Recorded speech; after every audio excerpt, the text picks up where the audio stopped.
আমি খাইরুল রাষ্ট্রপতি পদপ্রার্থী। আমি ভোট পাইছি 92,932 ভোট।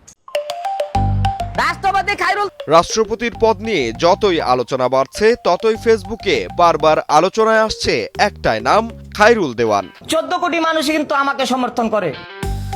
কেউ লিখছেন আমাদের প্রিয় নেতা রাষ্ট্রপতি হোক, আবার কেউ বলছেন এবার আর মিস করা যাবে না। কিন্তু প্রশ্ন হলো, কে এই খাইরুল দেওয়ান, আর কেনই তাকে নিয়ে এমন ভাইরাল উন্মাদনা? গল্পটা শুরু 2023 সালে।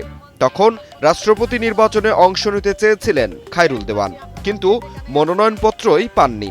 এরপর নির্বাচন কমিশনের সামনে মানববন্ধন, আইনি লড়াইয়ের ঘোষণা, সংবাদ সম্মেলন, একের পর এক কর্মসূচি চালিয়ে যান তিনি। In the heart of the city rises a destination built for greatness. International Convention City, Bosundhara. Life takes a new course. Shahabuddin Chuppu সাহেব যখন রাষ্ট্রপতি নির্বাচন করতে গিয়েছিল তখন আমি রাষ্ট্রপতি পদপ্রার্থী ছিলাম। আমাকে নির্বাচনের বাইরে রেখে তারা রাষ্ট্রপতি নির্বাচন, একতরফা রাষ্ট্রপতি নির্বাচন করে শাহাবুদ্দিন চুপ্পু সাহেবকে বঙ্গভবনে বসিয়েছিলেন। জনকল্যাণ পার্টির চেয়ারম্যান বলছি। এতেই শেষ নয়, পরে তিনি নিজেই একটি রাজনৈতিক দল গঠন করেন, বিভিন্ন জায়গায় ব্যানার নিয়ে বক্তব্যও দেন, নিজেকে রাষ্ট্রপতি পদপ্রার্থী হিসেবে পরিচয় করিয়ে দেন।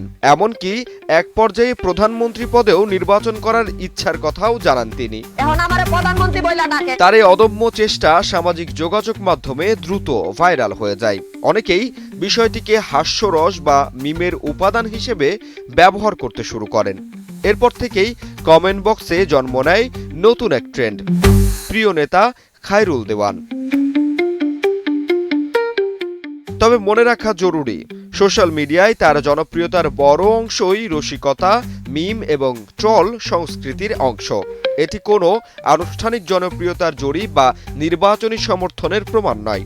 রাষ্ট্রপতির পদ নিয়ে নতুন আলোচনা উঠলেই তাই আবারও ফিরে আসে সেই পরিচিত নাম, খাইরুল দেওয়ান। জাহিদ হাসান সাব্বির, বাংলা নিউজ 24।